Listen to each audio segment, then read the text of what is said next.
all guests on ZASLOW Show 2.0 are always brought to us by our official beer of choice, the official beer of ZASLOW Show 2.0. Johnny Cuba, it's a lifestyle brand, European roots with a Caribbean soul, a refreshing German lager in a can. Pick up a six-pack of Johnny right now at your local Sedano's, Presidente, Winn-Dixie, Fresco y Mas, Broward Meat and Fish. You know what I'm talking about. Remember, you always got to drink responsibly. Send me the pictures on Instagram of you trying your first Johnny. I'll post it. I'll love that. And don't forget Johnny Cuba's mantra, of course, stay tranquilo. Joining us here is our pal, fresh off of a skiing trip. The ZASLOW family, we're a skiing family. Israel, you got a skiing crew as well. He's fresh off of his trip. Israel Gutierrez joins us here. Hello, Israel. How are you this morning? I'm still a little hurting. Jet lag and still the time change is getting used to it. So I'm always struggling a little bit in the morning. Okay. Did you take a red eye back or what was the deal? No, it was just, I had to fly from Boise. So it was Boise through Atlanta and it was like last flight in. And for some reason I booked Miami, even though I live in Lauderdale. And so I didn't get in until like almost 2 a.m. And then, yesterday was an adjustment day, but I'm still not back. Yeah, I saw you. You got back late at night and you were back on television yesterday, man. So I can't imagine that you were keeping up with sports while you were away. So what do you do? Are you doing a crash course that morning before you go on television? It's funny though. I did keep up with stuff. In fact, I was watching just because I was crazy interested in it. And I had been watching a bunch of games previously and I'm working on a story on a couple of the players in it, but I was watching the overtime elite finals from Boise, Idaho. And like a bunch of people I was with were actually impressed by, the level of play and stuff like that. So that I was definitely keeping in touch with. And then I think the day of, so the travel day. So I'm just, on my phone watching a game maybe while I'm traveling or just kind of keeping up on stuff. So that day I definitely didn't just wing it. I actually watched some games. All right, good. You put in a little bit of work. That's good to hear. You were at the Heat game last night. I didn't see the Heat game last night. I was at Greta Van Fleet at the Hard Rock Live, which was just a great show. The Heat lose 104-100 last night, of course. Now again, I didn't see the game. How is it even possible for Bam Adebayo to grab one rebound? How's that humanly possible? That's a great question. I didn't even realize that yesterday. He was I was watching, obviously watching, but just talking about the game with some of the guys there. And you look at the lineup and you look at their closing lineup in particular, and you realize, oh, wow, all the lineups, they're going to have trouble rebounding if Bam has to do everything and come back. And I was wondering if maybe yesterday, because, the Cavs have the two bigs there, that they'd play another big together, obviously other than Kevin Love, and maybe Yurts could get some time and make a debut. But no, it was the same group. And the rebounding was bad. And, you look at a team like that has those two bigs and you think, man, like if a team in the playoffs says, hey, we're going to go big against this team because we're going to win that way, I'd have a hard time arguing with that. And so they've got a lot of problems, obviously can't shoot very well. And at the end of the game there, they still had a chance to tie it. And, it was frustrating for me to watch because, Tyler had just hit a three on a catch and shoot situation. And then very next time down, he just handles the ball. And that's probably not ideal. He probably put the ball in somebody else's hands so you can get him free. And ended up getting a look for Strus, who's, below average as a three-point shooter at this point. And so it's kind of typical. And they're just putting themselves in the same situations over and over again. It's pretty obvious that Jimmy Butler has like a minutes number that they're trying to keep him under. I think it's like 33, 34. So he's not going to come in and save the day with 8-9 minutes left. And they kind of seem to be losing the game in that stretch sometimes, where Jimmy's sitting. So it's just kind of like hitting your head against the wall with this team because it seems to be the same old problems every night. They're going to be a playing team, which I actually think is going to wind up being fun for a season that has been really frustrating. Having, it's 2 chances to win one if you're the 7-8 seed. Right. They got a chance to be the home team in potentially both those games if they need them both. So you're going to get like a playoff NCAA tournament type feel. I think that's going to be fun. So I'm actually okay in this kind of season for the Heat to have to be a playing team. But it's also a missed opportunity because they're not going to catch Brooklyn or New York. They're 4 back in the loss column of both those teams with 15 to play. It's too much to overcome. They're not going to overcome that. And it's disappointing because Like I go back to a couple weeks ago when they played Brooklyn, and I'm sorry, Mikal Bridges is a good player. That's a shit team. That is not a good thing. They got a lot of really good role players. You're not doing anything with a lot of really good role players. That's not a good Brooklyn team. And I feel like the Heat really wasted that opportunity when they lost them a couple weeks ago, because I think they were 2 back at the time. They could have cut it to 1. Instead, now they're 4 back. They're not going to catch them. But looking forward, if the Heat are going to be, let's say, the 7 seed, let's say they get in that way, and they face Boston, is that a serious look? I'm not going to sit here and ask you, can the Heat beat Boston? But can the Heat give them some problems? Yeah, and so I think that's the thing. So you look at like this time of year, even, and I know the Heat have had issues all season long, but this time of year when you're really supposed to kind of think, hey, let's ramp it up, right? Let's really get rolling for the playoffs. I mean, Boston, who's played a long time the last few years, is not. I mean, they kind of bounced back yesterday, but haven't been doing great lately. The Warriors have been in that boat, and last year, obviously, getting all the way to the finals, winning it. They haven't been great lately, and the Heat, haven't been great lately. And I think they just sort of maybe settled into who they are at this point and are thinking to themselves, all right, let's fine tune while we're at this and settle into where we are and realize that everybody knows that we can give them a great game every single night. And so, I think Boston would be probably really nervous facing the Miami Heat team in the first round, especially when you consider they're going to be physical. And you've heard the Celtics. I've heard Grant Williams talk about this. I actually talked to him about this on the CJ McCollum podcast. This was before he said, I'm going to make them both, and then missed them both. So we did not ruin Grant Williams' reputation. But he was saying how physical the Heat series was and how, frankly, when it was done, they were happy to be done with it. And they know what they're going to get in every single fight in that situation. And, you just kind of play the numbers on this. And, how often has it been where, the Celtics, for example, just run through, don't really have any serious health problems. Something might come up, you know what I mean, with that team, with Jason Tatum.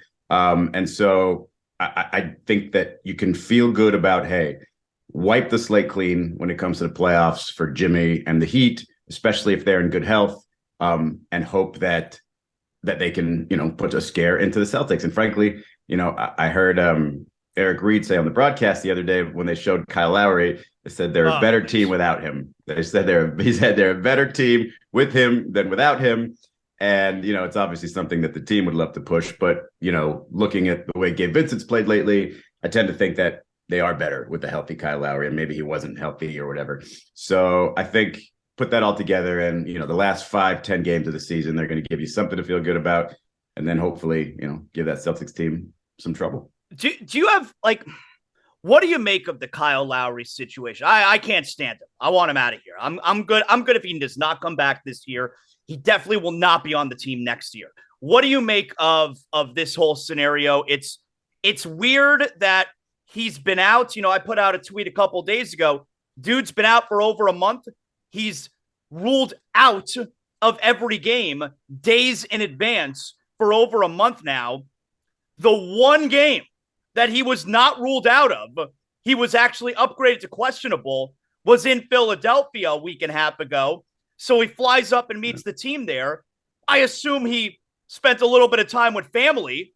He ends up being ruled out, can't play that night, and now is back to being ruled out of every game several days in advance. That's a hell of a coincidence that was the one game that he was questionable and still did not play. What do you make of what's going on with this guy?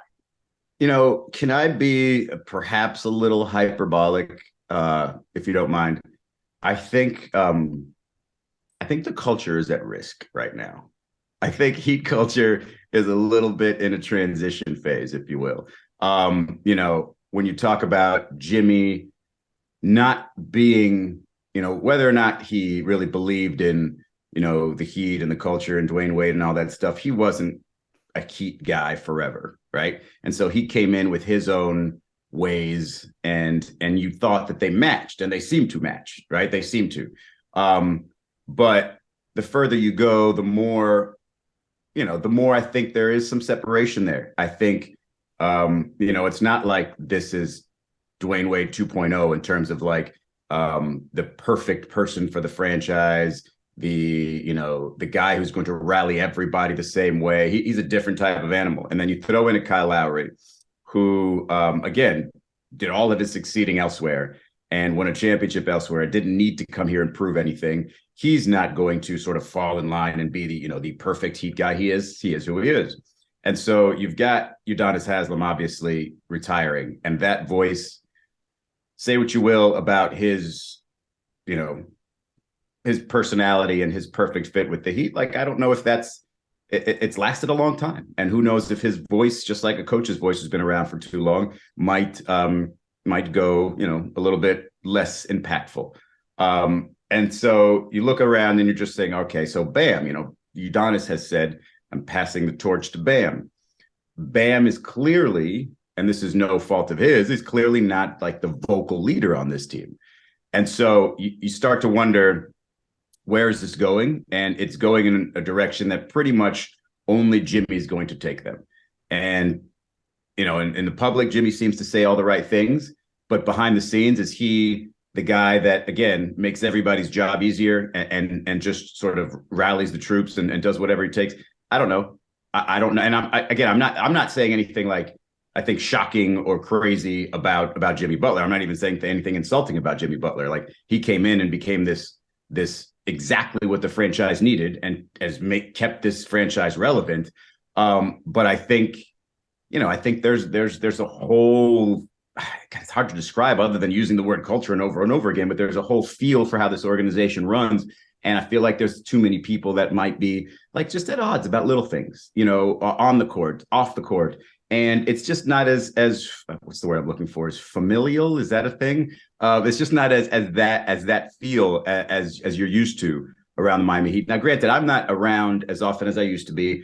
And frankly, you don't even have as much access as you used to be, even if you are around all the time. Even they reopened up the locker room, but it's only one media, like one person per outlet, allowed in there. So you can't really like go in there and kind of schmooze. You got to make sure that like you're just not missing things. And so there's just something off there. And I don't know if it's going to recover with a personnel move here or there, or maybe a whole sweeping change, once they feel like this team has run its course. But I don't know. It's just something off there. Maybe they can recover it in the playoffs. Maybe they can rally, and maybe they can all of a sudden make a bunch of shots and make themselves feel better about it. But it just doesn't feel like that team has the right chemistry. That's interesting. Let me ask you about some of the other big stories that are out there right now. Ja Morant, it was announced that he is now going to be out at least another 4 games. So we're talking a total of at least 6 games that Ja Morant is out. The first thing I want to ask you, Israel, when are we going to hear from the softest commissioner in sports, Adam Silver? Wait, what's your stance on him being the softest commissioner in sports? Is it just because he bows down to whatever LeBron asks? Well, the players run the league. The commissioner's on charge. The players are in charge of the league. What, Israel, this league is all over social hot button issues, as they should be. It's one of the better things about the league. Yeah. Guns in this country is a pretty fucking big deal. And you got a star of the league who was involved in several incidents involving a gun. And now the most recent one, he's live on Instagram, shirtless in a club, flashing a gun. Mm-hmm. Where's the softest commissioner in sports? Well, again, I wonder why you say he's the softest in sports, because I just don't really have a comparison necessarily for what he has to go through, for example, compared to like the NHL commissioner. But I would imagine, and look, I've been disappointed in some things that the league has said in response to certain incidents. Like, me personally, with the Anthony Edwards situation, where in the offseason where he, basically made homophobic comment and posted it on his social. The league never actually mentioned the word homophobia in their release, in their apology. What did they say? Just derogatory? Just said, yeah, something to that effect. Didn't really say specifically, what was the problem. And I think that's the problem when situations like this is you're not saying what the actual, what it's about. You're just kind of dancing around it and saying, oh, he probably should have said that, our bad. And so I think with this situation, man, it's even way more delicate, I would say, in terms of a response.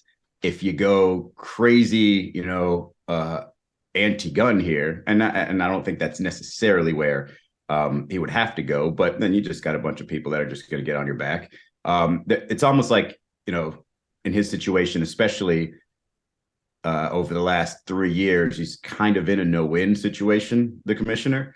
And I'm not making excuses for him. I just don't know what the exact perfect thing is to say. And I don't know when the exact time is to say it, because we just found out yesterday, hey, no charges on Ja. He's going to miss 4 more games. And so now what is it that we want to hear from him? I'm just curious for what you want to hear from him. Is it a statement on, hey, we don't allow that? Well, I mean, that's already in the rules. And is it a statement on, hey, our stars definitely can? I mean, stars, role players, who cares? Nobody should do that. Well, is the league not going to step in? The league hasn't done anything yet. I mean, the Grizzlies have had him sit out now with 6 games. Is the league going to do anything about one of their stars brandishing weapons? What if it was the league that did this instead of the Grizzlies? Would that be any different for you? Because if the Grizzlies are handling it and the league is saying, okay, that's what I would do. Okay, that's what I would do. That's fine. 6 games, no charges. What do you want him to do? Just say, I support the Grizzlies' decision? Well, they're not saying the opposite. So I would imagine they support the Grizzlies' decisions. And again, all those stuff about guns, it's written into the CBA, it's written into the rule book. So does he need to come out and say, I support what's already in the rule book? I mean, no, not necessarily. So I think I would imagine that if he were asked about it, and whenever he's going to make a next public appearance, he will have a very thorough answer, probably about what level of disappointment he has in Ja. But for him to come in at this point just to pile on, when we already see everything that's happening, we get in the punishment, we're seeing him being apologetic for what he did, and we're seeing everybody else chime in. I don't know what you need from Adam Silver at the moment. I mean, I could be wrong. If it were David Stern still in charge of the league, RIP, of course, would the punishment have come down 5 minutes after the IG video or 10 minutes after? I believe if David Stern were the commissioner in 2023, which would be quite literally a miracle. What a run! Then I think he would have handled it similarly. I also, when we talk about, I mean, didn't Adam Silver, wasn't he listed as or reported to be a replacement for Bob Iger at Disney? I think lately, so. Like maybe he's got other goals, and this is, or maybe the league, he's just tired of having to do all this and this song and dance for every incident to keep everybody happy. It's a difficult ass job, and it's not getting any better or easier for an NBA league where players are, like you said, they want to not run the league, but run their own businesses and run their own brands and be in charge. And so I think, soft, you say what you will. I don't want to answer that question that way, but I do definitely think that it's a difficult situation. And I think he is, like I said, probably going to have a pretty good answer if he's asked about it. What do you make of, Ja is taking time away right now to figure out how to better deal with his stress and focus on the mental health? And I don't know, man, Israel, for me, like, it's such an easy crutch now by the PR teams, by the publicity managers, that we need to deal with our mental health, when I feel like there's real people out there dealing with real mental health issues. And I feel like Ja just did is doing things, making really poor choices. I don't know. I feel like it's a crutch to say I got to go deal with my mental health now. Yeah. So I feel like it's always true. But is it a crutch in terms of softening public perception against you? Maybe. But I do feel like, I always just try to put myself in that situation, having lived, twice as long as Ja, but maybe not recognizing along the way things are impacting you. And so when you see it sort of happening to younger people, you're just like, man, that can be rough. And so I think of a guy who has the weight of a city on his shoulders, the weight of a family on his shoulders, the weight of friendships on his shoulders, and then just does something embarrassingly wrong, thinking he's doing the right thing, sees the entire world sort of attack you and tell you you're doing wrong. And I can't imagine what kind of private messages are reaching him. I don't think that this has never been this much to handle all at once in any time previous to this.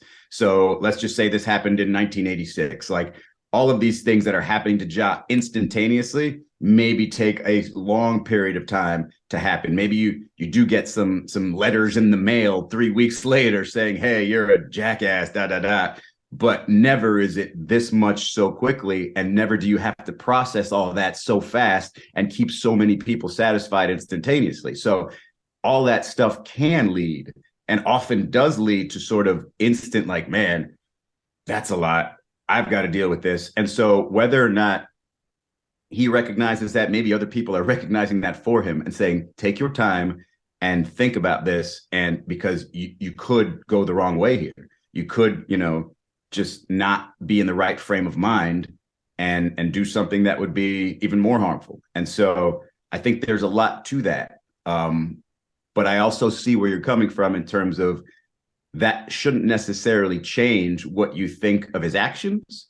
It should, however, let you hope that he is actually addressing whatever it is that got him to that point, and hopefully not damaging himself any further. What do you make of the public discourse that's taken place over the last few weeks with Nikola Jokic? Okay, so let's you want to start with the Kendrick and JJ Redick thing? Sure. Yeah. I mean, I talked about it yesterday. People who are listening right now probably know what we're referring to there. Kendrick Perkins, even a couple weeks ago, was more about, hey, why was Russell Westbrook getting the stat padding stuff and Nikola Jokic doesn't get called the same thing? And then, JJ was essentially saying that Kendrick Perkins is insinuating that the media is racist, and that's why they're voting for white players. And Kendrick Perkins' cutoff date of since 1991 is super interesting because Magic Johnson won MVP 3 out of 4 years before that and was in the 20s in scoring in the NBA. So really interesting stat padding by Perk in that spot, yeah. Israel, go ahead. So what's unfortunate is there's always a really thorough and nuanced discussion to be had about race in any sort of context, especially in a context like this where, it's funny how First Take apologized for him saying that 80% of the voters were white and saying that those were facts when it's not true, but the number's 69. So or I think I read it was 69. So it's not even that big of a difference. So was that necessary? Apology necessary? I don't know. But there is a discussion to be had there. And there is, even JJ coming to the other side, just, saying that is certainly not the case. Well, I mean, I feel uncomfortable hearing that because I have no idea what people's personal biases are, whether I've known them, for years or not, like some of these folks who vote. And frankly, I think I know less people who vote now because I used to vote regularly. I don't know what happened. I probably too niche of a NBA guy. I don't know, but I don't really haven't gotten a vote for years.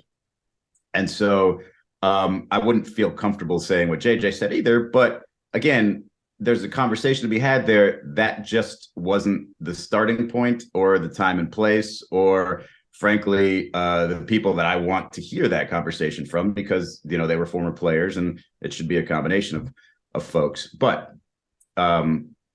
yeah, I think it's nonsense. I think, not to knock my guy, but I think it was a very delicate conversation, like I said, and it can't be, had in that sort of heavy-handed way necessarily. And when it comes to the Joker, like, man, if he didn't win 2 in a row, we wouldn't have this conversation at all, right? It's just we're trying to find a way to discuss why he shouldn't get a third, because, like, are we going back in time and saying the first one wasn't, or the second? Like, you could give either one of them to Joel Embiid if you really wanted to, but I mean, are we going to go back in time and give that, one MVP to Allen Iverson because somebody thought, differently than Shaq? It's just like, no. Or anything that was close, between Shaq and Steve Nash, we're going to give those old ones to Shaq? No. So there really is no point in having that conversation now just because you're trying to not give him a third straight. Like, if you want to talk about the history of the game, go ahead. Show me, all the examples, and show me, but don't make it about Jokic because that's harmful to him. And, now we got people talking about him like he's, Josh McRoberts or something. Like he is arguably the best basketball player walking right now. So it seems like more of a dangerous conversation than it was helpful. Let me sneak in one more here with Israel. Lamar Jackson, biggest story right now in the NFL with the free agency, the franchise tag, and all that stuff. Why are teams publicly coming out and saying we don't want a former MVP as our quarterback? It's the most important position in all of sports. I mean, teams were very publicly pursuing Deshaun Watson, who, was potentially a known scumbag. Lamar Jackson, he's got a pristine resume, and teams are coming out and very publicly telling you we don't want this guy. What do you make of that? Well, let's go. Like, I was looking through former MVPs and trying to figure out, if they were still in their prime and in free agency, would any of them have this sort of right? It's unprecedented. It never happens. Well, so a couple of names, Cam Newton, after he won, would he have been, let's say 2 years later, sought after in terms of like the highest paid or the highest guaranteed paid player in the league? I would say maybe. Yeah, I think so. Yeah, because his style wasn't necessarily just like, it wasn't quickness, it was like physical running. And so, yeah, he could do that for a few more years. I think that was probably one that was questioned. Matt Ryan was another one that I wondered, a couple of years after he won it. And I think that's probably 100%. Yeah, he would have been up there because, again, longevity, you wouldn't see him, falling off right away. And so I think that, and, Aaron Rodgers, obviously, after the last two, even though he had been a headache with the vax stuff, he still would have been sought after the same way. I just didn't see an example of somebody who wouldn't have, whether it be style of play or what have you. And, Peyton Manning a couple of years after the neck injury. And, and so I think the biggest difference is they haven't actually seen him win in the playoffs. And they have more of a recent memory of him not ending seasons or not, playing a full 16 games. And then, the idea that Lamar Jackson is going to use the Deshaun Watson contract, of course, as leverage. But in the GM's mind, he's thinking, man, he probably wants all that guaranteed money because who knows how quickly that drop-off can be for that style of quarterback. And again, that's all kind of archaic thinking in my mind. But look who's in front offices and look who's making these decisions. And so, we didn't, a lot of these guys, whether it be these guys or their predecessors, didn't think Lamar Jackson was even a quarterback in the league, and here he did win an MVP. So it's just a lot of questionable decision-making around a guy that there's always around a lot of questions around until you see it happen. And so I think it's, like I said, poor decision-making. I think, you're probably going to get 3 more like MVP worthy seasons out of Lamar Jackson. And if you could get that at that position, come on, everybody would do it. So it's just, I think people afraid at such a big number. But is it possible though that Lamar Jackson is being unreasonable with his demands? Because I make the comparison with the NBA, just because the Timberwolves gave Rudy Gobert gave up 5 first-round picks. And then Durant became available. He's so much better than Gobert. He's got to be worth 10 first-round picks. And, no one's going to give up 10 first-round picks. And I equate it to the same thing here, where just because the Browns were ruled out by Deshaun Watson. Mm-hmm. They came over the top with an offer he can't refuse. Right. Why does that mean the next quarterback gets that offer? Well, it doesn't mean he gets it. What you're asking is he being unreasonable? No, it's perfectly within reason because somebody just got it. So he could say, okay, well, all it takes is one team, the Cleveland Browns, to basically swallow all their morals and pride and give him that money. Okay, well, the team that's going to do it for me doesn't even have to do that. The team that's going to do it for me just has to roll some dice. That's it. Roll some dice on healthy legs and, a decent, accurate arm that might improve. That's it. And then give me that same guarantee. And so there's probably at least 6-7 teams that would consider that in his mind, right? A third of the league. If 1/30th or 1/32nd, how many teams in the NFL? Yeah. If 1/32nd of the league figured that was good enough, or that I'll give that to Deshaun, well, maybe, 1/8 of the league would be willing to give that to Lamar. So it's certainly not unreasonable. It's just, hey, I'm testing the waters here. And if he ends up getting the second largest guaranteed money for a quarterback ever, then you know what? He did a great job negotiating, because you always start way higher or as high as you think, because what's the worst they can say? No. Israel, excellent job. I think you said it all. What do you got coming up next? When are you going to be on television again? Still haven't got my schedule for next week, so not the rest of this week. I've got some other reporting I'm doing. So sometime next week, probably maybe Tuesday, Wednesday range. Did you watch any good movies or shows on your flights back and forth from skiing? Yeah, so I watched that whole Murdaugh thing right before all the case was finished. So that was interesting. Good timing on that. I did watch more like random docu-series, like there was something about a mother who kidnapped their kids from Idaho. Do you remember? I forget the name of the show, but that's basically the gist of it. And actually killed her kids. Spoiler alert. It's a nice family series. Okay. Yeah. And so, and then there was another one. Oh, it was about this murderous couple in France. Monique something or other. Well, you watch some dark shit, man. Yeah, you gotta be aware, because anybody around you could be a serial killer. You haven't gone out to see Cocaine Bear yet. No, I haven't been. Last time I was at a movie, I think it was Thor: Love and Thunder. Is that the one? Not a great movie.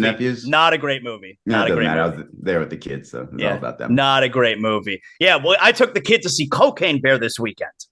Smart parenting. So fun. I did turn to my younger son at one point. I said, not to do cocaine, right? You are smarter than a bear, right, son? Well, the place that I said it was, a couple kids do cocaine in the movie. Oh, really? Okay. They eat it. They didn't know. They're kids. They eat the cocaine. Tasted terrible. That's what they said. I wouldn't know. So there you have it. Israel, excellent job as always. Always appreciate having you on the show. Thank you, man. Thank you, sir.